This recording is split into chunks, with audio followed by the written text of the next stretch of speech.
Welcome to Wisdom Wednesday. My name's Adat Lessert and I'm with 9 3/4 Coaching. Every Wednesday I come to you with some tips and tricks to help you make it through the week. And we have been going through the Harry Potter series. We are currently in the third book, The Prisoner of Azkaban, in the second chapter. But before I get going, I do want to mention this is not my traditional type of Wisdom Wednesday. And I am going to forewarn you that there are some trigger points. So this is your trigger warning for abuse, be it emotional, verbal, or physical abuse. If this is something that is going on in your life right now, I do request that you reach out and get some assistance.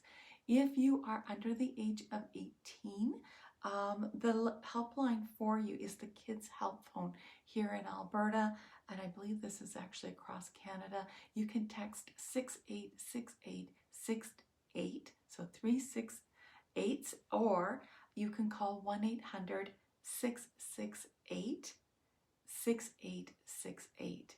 That's the number to call if you are under 18. If you are over 18, there are a couple of different resources.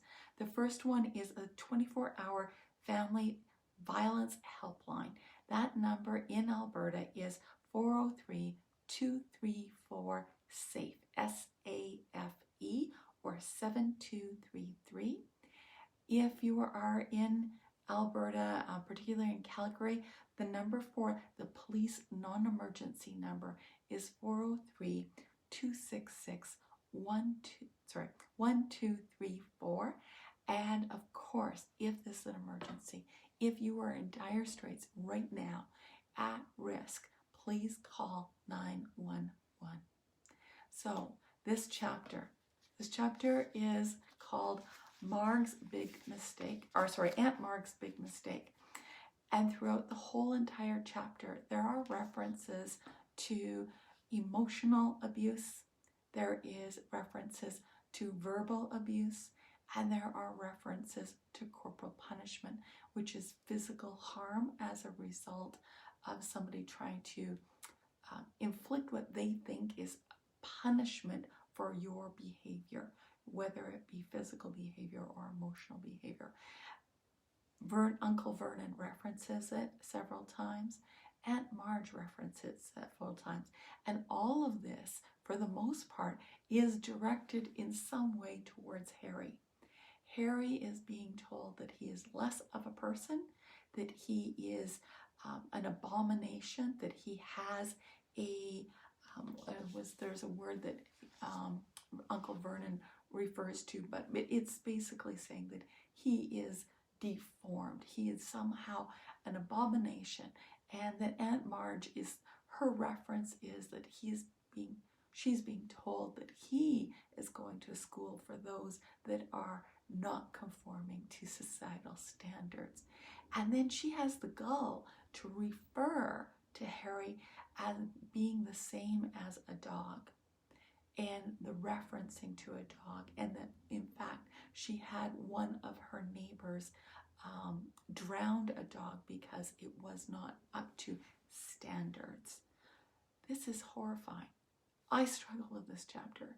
This chapter made me physically uncomfortable, nauseated as I read through it. And I know that this is fiction, but the realities are, as some people, this isn't fiction. The realities are that some people are experiencing this. And if you are one of those people, please reach out and get the assistance that you need. If you are uncomfortable contacting any of those people that I mentioned at the start of this session, and you're more comfortable contacting me, please do so. I will make sure that we get you in touch with the proper resources and that we do get you the support you need. So how does this play out in coaching? Well, what we do know is that when people are placed in a situation of continuous emotional, verbal, physical abuse, then at some point in time, there is the potential for them to blow up, kind of like Aunt Marge. That is the analogy that happens here. So we blow up in our verbal language. We might blow up in a physical form of fighting back, because we're literally fighting for our lives. We're fighting for that, for survival. Or we might blow up using our magic, as in Harry's case, where he physically blew up Aunt Marge. Well, expanded her. She didn't explode, but she did expand. But where we need to be aware of is that this is intolerable. You do need to reach out and get assistance. And do not do this to somebody else.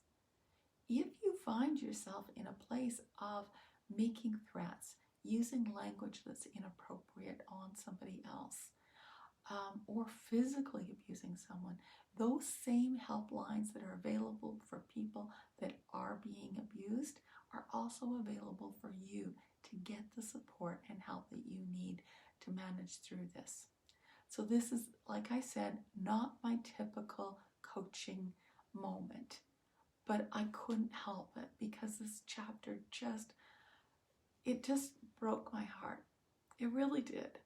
For anybody to have to go through that sort of day-to-day, continuously being told that you are not worthy, that you are not human, that you are deserving of physical punishment against you, is inhumane.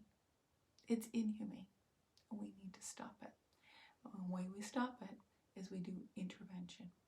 We do have somebody come in, remove you from the situation. We have somebody come in and give education and re-educate the person who is doing this.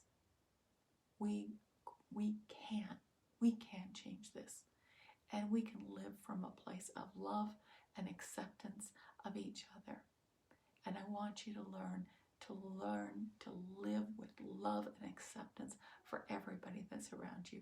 Our differences are what make us unique. Our differences are what bring us together in different ways. Our differences are what expand our knowledge and our insight into the world around us. And our differences allow us to evolve as human beings. I want you to celebrate those differences. Do not downplay them. Do not lie about them. Do not push somebody down because they don't conform. We can do better, and we must do better. So again, I will leave the contact information for helplines and support lines in the comments below so that you can have access to that. I wish you very much love and acceptance in your world and in your life. If you need support, please do reach out to me. I'm more than happy to assist you. You can private message me, DM me, whatever that is for you. I will accept those calls and pretty much available night and day, and I get back to people very quickly. So I wish you all the best, and we will see you back here next week. Hopefully we will be on a higher note. Thank you very much. Have a great week. Take care.